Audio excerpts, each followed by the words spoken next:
কার কখন কোথায় মরণ হবে বাবা কেউ জানে না। এই ফেনী সদর হসপিটাল থেকে দৈনিক শত শত লাশ গ্রামের বাড়ি নিয়ে যায়। একবার যে চলিয়া যায় আর কোনো দিন আসে না। কথা বলেন ঠিক কি? মহিলাদেরকে 5টা সাদা কাপড়ের প্যাকেট বানাইয়া, পুরুষদেরকে 3টা সাদা কাপড়ের প্যাকেট বানাইয়া গ্রামের বাড়ি কবরে নিয়ে ফালাইয়া রাখবে। একটু আসন দিয়া বসো, মাথাটা নত কইরা দাও, দিলটাকে আমার মাওলার সঙ্গে লাগাইয়া দাও।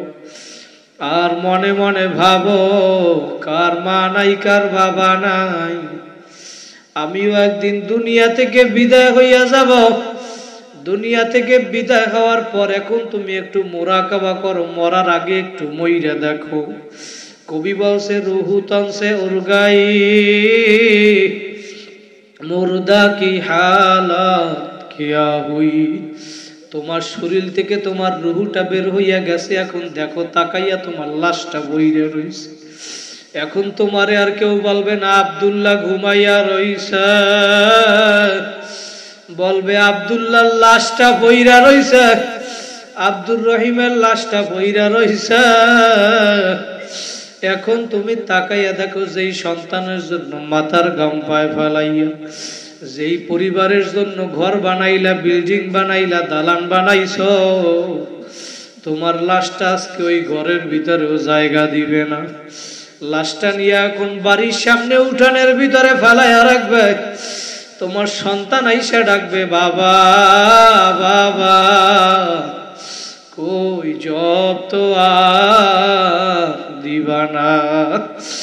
ও আমার ফেনীর সরস্বতীর যুবক ভাইরা, আমার মুরব্বী বাবারা, পর্দার আড়ালের মা বোনেরা, কোন দুনিয়ার পাগল হইছো, কোন দলের পাগল হইছো, কোন নেতা নেত্রীর পাগল হইছো বাবা, একটু আসন দিয়া বইসা মনটাকে একটু প্রশ্ন করো, কেন দুনিয়া আসলাম? আমার মাওলা কেন দুনিয়ায় পাঠাইলো? আর কি করতেছি? আর কি নিয়ে আমার মাওলার কবরে রওনা করছ? এই হিসাব নিকাশ মিলাইয়া তারপর আমার মাওলার কবরে গিয়া শুইও। ভাইয়া, মরণ থেকে কিন্তু কেউ পালাইতে পারবা না। নবীর তরিকা মাইনা, আমার মাওলার হুকুম মাইনা দুনিয়ায় যদি চইলা যাইতে পারো, ভাইরা কবরে কিন্তু কোন দলের পরিচয় চলবে না। নবী বলেন আল কবরু রাউযাতুম মির রিয়াজিল জান্নাহ। ভালো আমল কইরা যদি কবরে আসতে পারো, তোমার কবরটা জান্নাতের বাগান হইয়া যাবে। আর যদি নাফরমান হইয়া কেউ কবরে যায়, বেনামাজি হইয়া, বেপরদায় চইলা, সুদখোর ঘুষখোর হইয়া যদি কবরে যাও, নবী বলেন হুফরাতুম মিন হুফারিন নার, ওই বেনামাজির জন্য, নাফরমানের জন্য কবরটা একটা জাহান্নামের গর্ত হইয়া যাবে। বাবা, ওই জাহান্নামের আযাব সহ্য করার শক্তি দুনিয়ার কোনো মানুষের নাই। এই জন্য দুনিয়ার ভিতরে সময় থাকতে আমার মাওলার হুকুম মাইনা যাওয়া লাগবে। ভাইরা, দুনিয়ার ভিতরে কোনো পরীক্ষায় যদি একবার কেউ ফেল করে, আর একবার পরীক্ষা দিয়ে পাশ করা যায়। একবার যদি কোনো ব্যবসার ভিতরে লস হয়, আর একবার লাভবান হওয়া যায়। কিন্তু তোমার আমার যে আখিরাতের 5টা মামলা দাঁড়াইয়া রইল, আল্লাহু আকবার, মৃত্যুর মামলা, কবর, মিজান, হাসর, ফলসিলাতের মামলা, ওই একটা মামলা যদি কেউ ঠগ, দ্বিতীয়বার দুনিয়াতে আইসা জিতবার কিন্তু আর আশা নাই। কথা বলেন ঠিক কিনা? এই জন্য বাবা, দুনিয়ার ভিতরে আমার মাওলার হুকুম মানা লাগবে, নবীর সুন্নাত অনুযায়ী চলা লাগবে। ভাইরা, নবীর সুন্নাত অনুযায়ী চলতে কিন্তু আমার মাওলা নিজেই বলছে। কথা বলেন ঠিক কিনা? আমার নবী বলে, যারা আমার সাথে আমার সুন্নাত মুহাব্বত করবা, তারা যেন আমি নবীকে মুহাব্বত করবা। আর যারা আমি নবীকে মুহাব্বত করবা, ভাইরা, নবীর জন্য কি মায়া হয় না? যেই নবী আপনার আমার জন্য তার সারা জীবন চোখের পানি ছিল, এমনকি ইন্তেকালের সময় যেই নবী আমারে আপনারে বলে নাই। কিন্তু আমরা মানুষ হইয়া এমন নেমক হারাম হইলাম, আজকে গাছ হইয়া আমার নবীরে চিনল, মাছ হইয়াও নবীরে চিনল, পশু পাখি আমার নবীরে চিনল, কিন্তু আমরা মানুষ হইয়া নবীরে চিনতে পারো নাই। বাইরে হযরত জাবের রাদিয়াল্লাহু তাআলা আনহু বর্ণনা করে একবার আল্লাহর রাসূল সাল্লাল্লাহু আলাইহি ওয়াসাল্লাম ঘুমায়া রইছে। জাবের রাদিয়াল্লাহু তাআলা আনহু বর্ণনা করে আমি পাহারা দিতেছিলাম, আল্লাহর রাসূল ঘুমায়া রইছে। আমি তাকাইয়া দেখি যখন আল্লাহর নবী ঘুমায় তখন দেখি দূর থেকে একটা গাছ মানুষের মতো হাইটে হাইটে আল্লাহর রাসূলের মাথার কাছে এসে দাঁড়াইলো। জোরে বলেন সুবহানাল্লাহ। জাবের রাদিয়াল্লাহু তাআলা আনহু বর্ণনা করে আমি দেখি তাকাইয়া গাছটা আল্লাহর রাসূলের মাথার কাছে কতক্ষণ দাঁড়ানোর পর ওই গাছটা আবার তার নিজের জায়গায় যাইয়া লাইগা গেছে। মনে হয় না যে গাছটা একবার উঠা তার মাথার কাছে আসছিল। আল্লাহু আকবার। জাবের রাদিয়াল্লাহু তাআলা এই ঘটনা দেখার পর আল্লাহর রাসূল ঘুম থেকে উঠলো। ঘুম থেকে ওঠার পরে জাবের এবার বলতেছে, ও নবী, আপনি যখন ঘুমাইয়াছিলেন তখন আমি একটা জাদু দেখছি, জাদু। আল্লাহর নবী বলে, জাবের তুমি কি জাদু দেখছো?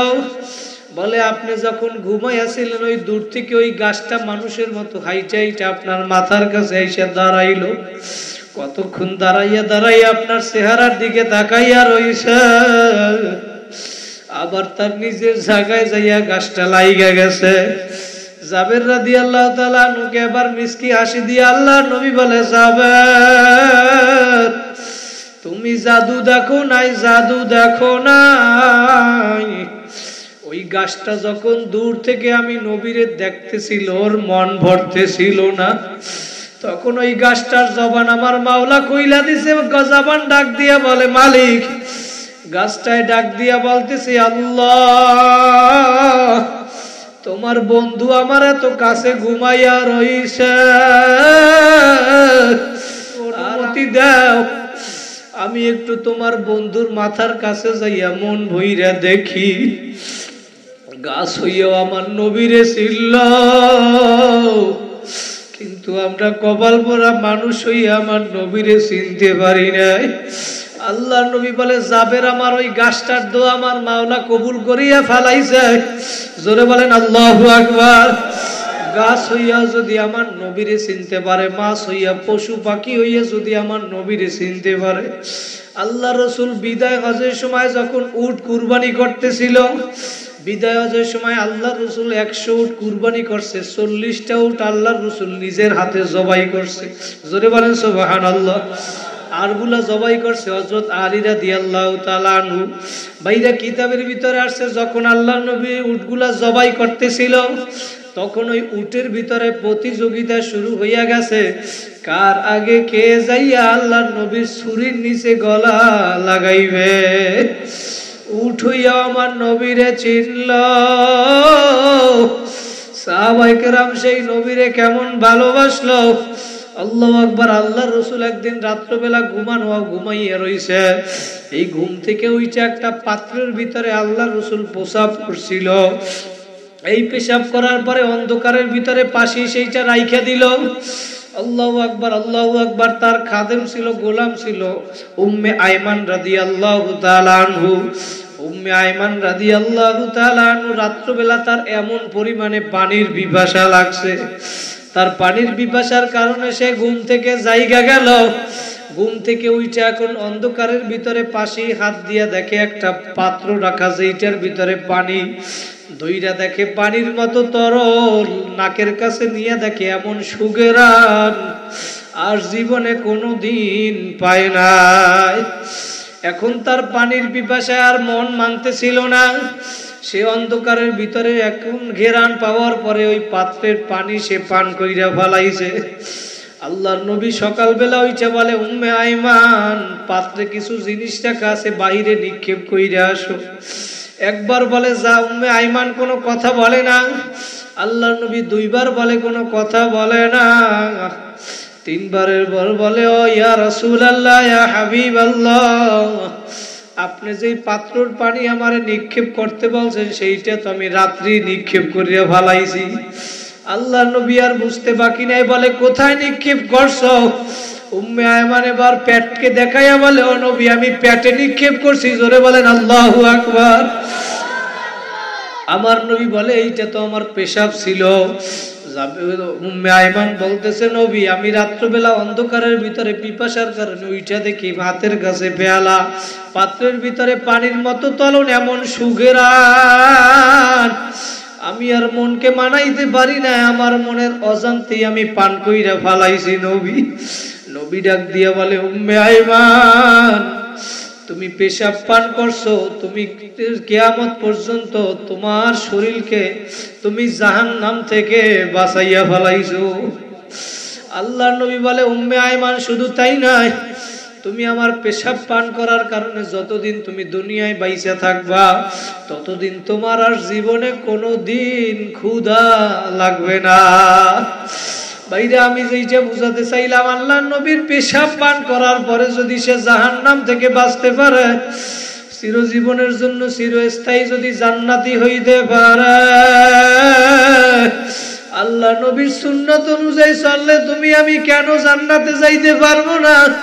ও আমার ফেনীর যুবক ভাইরা, আমার মুরব্বী বাবারা, পর্দার আড়ালের মা বোনেরা, যেই নবীর জন্য গাছ হইয়া পাগল ছিল, মাছ পশু পাখি হইয়া পাগল ছিল, সেই নবীর জন্য আজকে তোমার আমার মায়া লাগে না। যেই নবী ইন্তেকালের সময়ও তোমারে আমারে বলে না। আল্লাহর নবী চিরজীবন কিন্তু দুনিয়ায় থাকতে পারে নাই। বাবা চিরজীবন দুনিয়ায় থাকার জায়গা না, তুমিও আমি কিন্তু থাকতে পারবো না।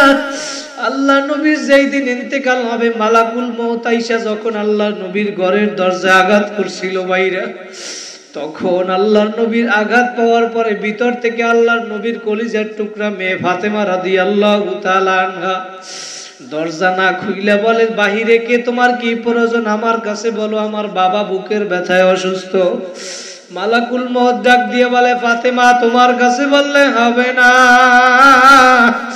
আমারে নবীর সাথে সাক্ষাৎ করতে দাও। ভাইরা মালাকুল মউত কারো দরজায় যাওয়ার জন্য কি অনুমতি লাগে?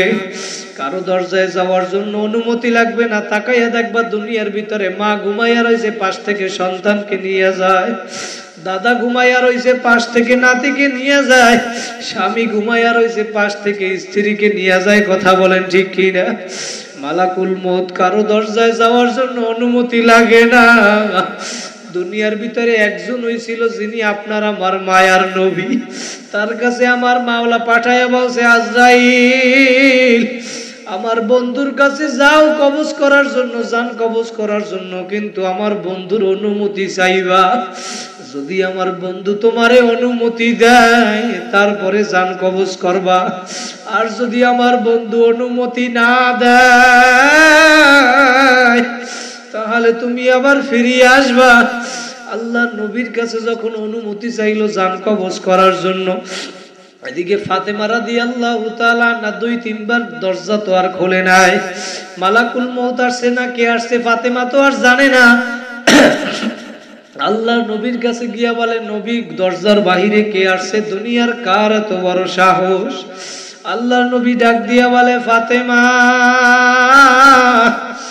দরজার বাহিরে যে আসছে দুনিয়ার আর কেউ না, দরজার বাহিরে যে আসছে সে হইল মালাকুল মউত আজরাইল।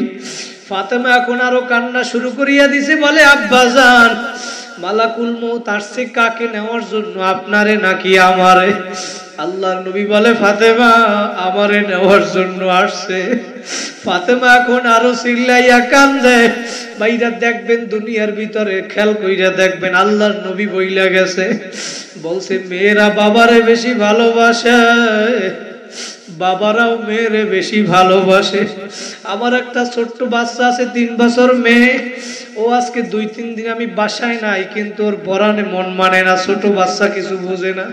তারপরে আমারে ফোন দিয়া বলে, বাবা তুমি কখন আসবা, কখন আসবা? ভাইরা মেয়েরা বাবারে বেশি ভালোবাসে। আল্লাহর নবীর এই কথা শোনার পরে ফাতেমা রাদিয়াল্লাহু তাআলা আরো কান্না শুরু করিয়া দিয়েছে। আল্লাহর নবী বলে, ফাতেমা তুমি কান্দিও না, কান্দিও না, তুমি টেনশন কইরো না, 6 মাস পরে তোমার আমার সাক্ষাৎ হবে। ফাতেমার আর বুঝতে বাকি নাই, ফাতেমা এখন চিন্তা করে 6 মাস পরে আমিও দুনিয়া থেকে বিদায় হয়ে যাব। ফাতেমা রাদিয়াল্লাহু তাআলা আনহা যেই দিন দুনিয়া থেকে বিদায় হবে, আল্লাহর নবী সেই দিন রাত্রে ফাতেমার ঘরে আইসা স্বপ্ন দেখাইছে। আল্লাহু আকবার। আইসা আল্লাহ রাসূল স্বপ্নে দেখায় অন্ধকারের ভিতরে ফাতেমা রাদিয়াল্লাহু তাআলা আনহা স্বপ্ন দেখে অন্ধকারের ভিতরে নবী ফাতেমার ঘরে আইসা কি যেন খোঁজ করে, কি যেন খোঁজ করে। ফাতেমা বলতেছে, আব্বাজান আপনি কি খোঁজ করেন? বলে, ফাতেমা আমি অন্ধকারের ভিতরে আমি ফাতেমারে খোঁজ করি, তোমারে খোঁজ করি, তোমারে আমি নিতে আসছি। বলে, আজকে তুমি সাহারি করবা দুনিয়ায় আর ইফতারি করবা আমার সাথে জান্নাতে। এই রাত্রবেলায় স্বপ্নে দেখার পরে ফাতেমার এখন আর মন মানে না। এখন ফাতেমার মৃত্যুর কথা স্মরণ হইয়া গেছে। ফজরের নামাজ পড়া আলী রাদিয়াল্লাহু তাআলা আনহু ফাতেমার স্ত্রী প্রতিদিন সকালে আইসা দেখতো ফাতেমারে জায়নামাজে দেখা যায়। আজকে ফজরের পর যে আলী আইসা দেখে ফাতেমারে আর জায়নামাজে দেখা যায় না, ফাতেমারে আর জায়নামাজে দেখা যায় না। আলী আইসা বলে, ফাতেমা তোমারে আজকে জায়নামাজে কেন পাই নাই? বলে, আজকে রাত্রে আব্বাই আমারে স্বপ্নে দেখাইছে আজকে আমি দুনিয়া থেকে বিদায় হইয়া যাব, আমার বুঝতে কোনো বাকি নাই। বলছে, আমি সাহারি করব দুনিয়ায়, ইফতারি করব জান্নাতে। বলে, আমার হাসাইন হুসাইন রে একটু ডাক দেন, আমার মৃত্যুর যন্ত্রণা শুরু হইয়া গেছে। ফাতেমা বলতে আছে, আলী আপনি আমার বুকের উপরে হাত রাইখে একটু দোয়া কইরা দেন, আর আপনি আমারে মাফ কইরা দিয়েন, কারণ আমি অসুস্থর সময় আমি আপনার খেদমত করতে পারি না। আমার বুকের উপরে হাত রাইখে একটু আপনি দোয়া কইরা দেন, আমার মৃত্যুর যন্ত্রণা শুরু হয়ে গেছে। এখন পাশে বইসে হাসাইন হুসাইনও কান্দে, আলীও কান্দে। আলীরও বুঝতে বাকি নেই। আলী বলে, আমিও তো স্বপ্নের ব্যাখ্যা জানি। আল্লাহর নবীর এই স্বপ্ন অনুযায়ী বুঝলাম তুমি আজকে দুনিয়া থেকে চইলা যাবা। এখন হাসাইন হোসেন পাশে বইয়া কান্দে। ফাতেমা আবার ডাক দিয়ে বলে, আলীকে আমি আপনাকে একটু ওসিয়ত কইরা গেলাম, আমি আজকে দুনিয়া থেকে বিদায় হওয়ার পর আপনি দ্বিতীয় বিবাহ কইরেন, আমার কোনো সমস্যা নাই, আমি অনুমতি দিয়া গেলাম। কিন্তু দ্বিতীয় বিবাহ করার পরে আপনি সপ্তাহে 7 দিন শনিবার রবিবার সোমবার মঙ্গলবার বুধবার বৃহস্পতিবার শুক্রবার এই 7 দিনের ভিতরে 6 দিন নতুন বিবির সাথে ঘুমাইবেন, আর শুক্রবার দিন আমার কলিজার টুকরা হাসাইন হুসাইনের সাথে ঘুমাইবেন। কারণ হাসাইন হুসাইনের মাও নাই, নানাও নাই, ওর আব্বাও যদি না থাকে ওরা দুনিয়ায় বড় এতিম হইয়া যাবে।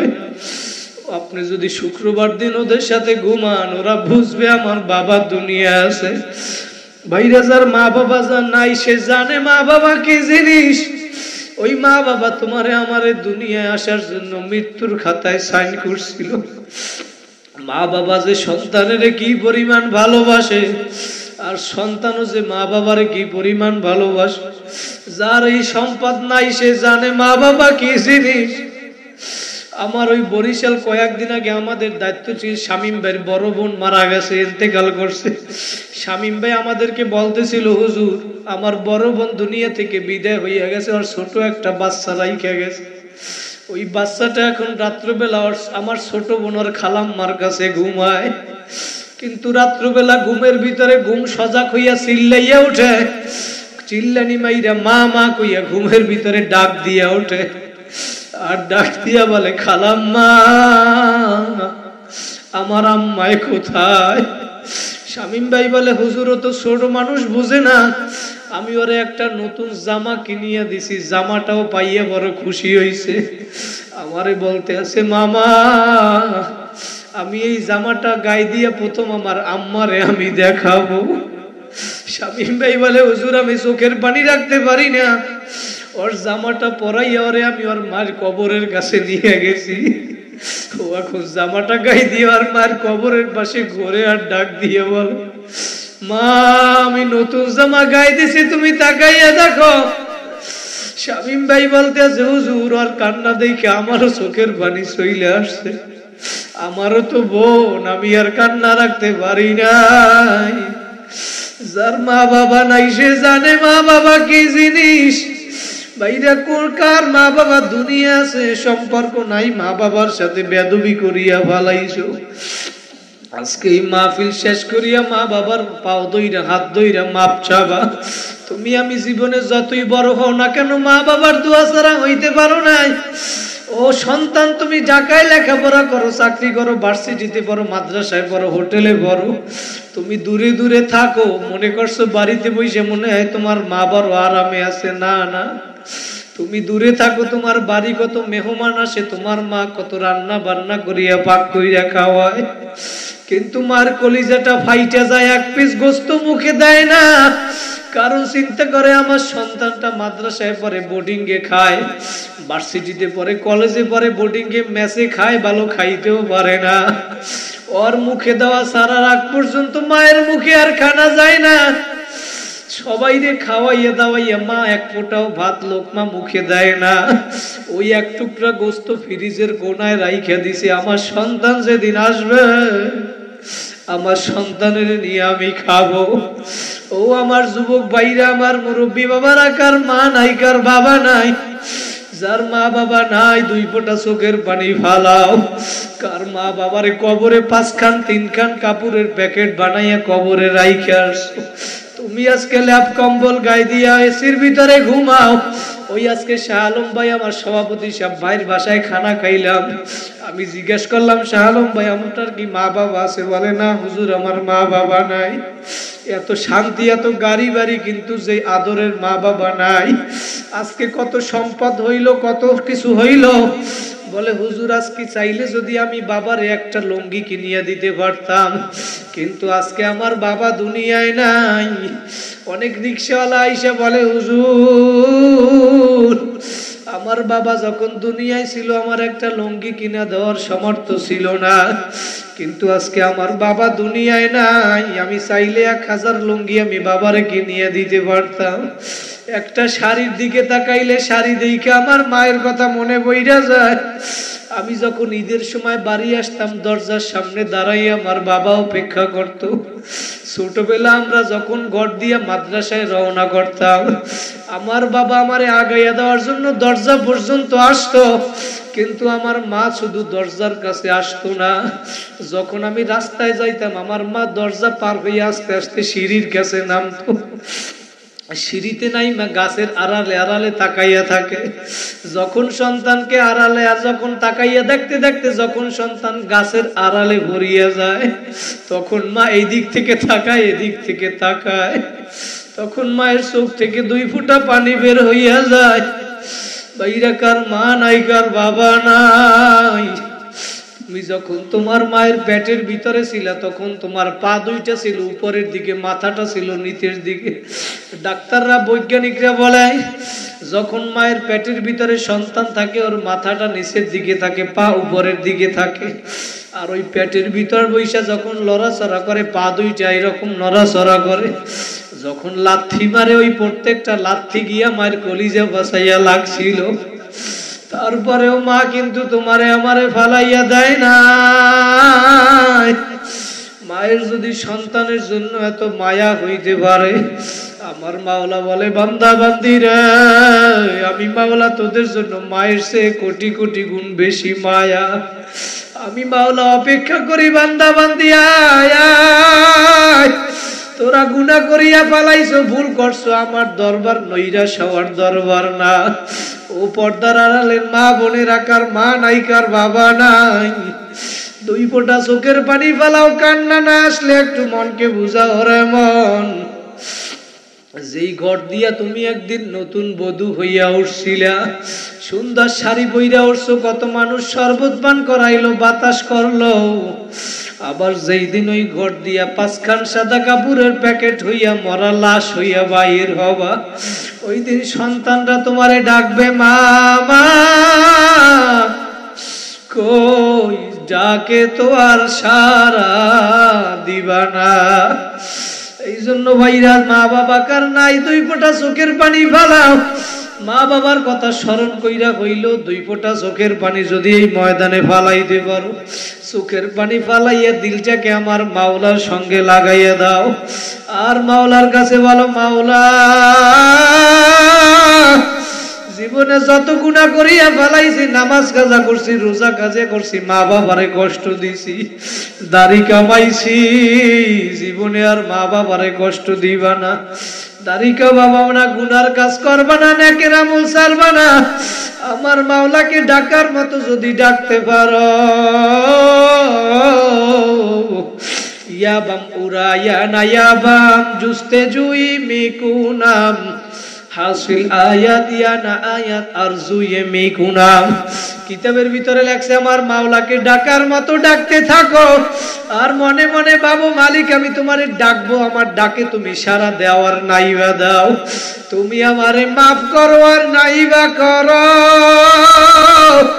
আমি তোমার দরবার ছাড়বো না, তোমার দরবারে তোমারে আমি ডাকা বন্ধ করব না, তুমি আমারে মাফ করো আর নাইবা করো। ভাইরা তোমার আমার দিল আজকে শক্ত হইয়া গেছে, চোখে পানি নাই, দিল শক্ত হইয়া গেছে, গুনার কারণে আজকে চোখে পানি নাই। নবী বলে, উম্মতেরা কান্দো কান্দো, 2 ফোঁটা চোখের পানি ফালাও, যদি কান্না না আসে ইবকু ইবকু ফাইল্লাম তাবকু ফাতাবাকু, যদি কান্না না আসে কান্নার বাহানা করতাতেও সওয়াব, কান্না না আসলে একটু কান্নার বাহানা কর। নবী অন্য হাদিসে বলে, মান বাকা মিন খাশিয়াতিল্লাহ হারামাল্লাহু তিলকাল আইন আলান নার, যেই চক্ষু আমার মাওলার ভয়ে কাঁদবি, ওই চক্ষু আমার মাওলা জাহান্নামে দিবে না।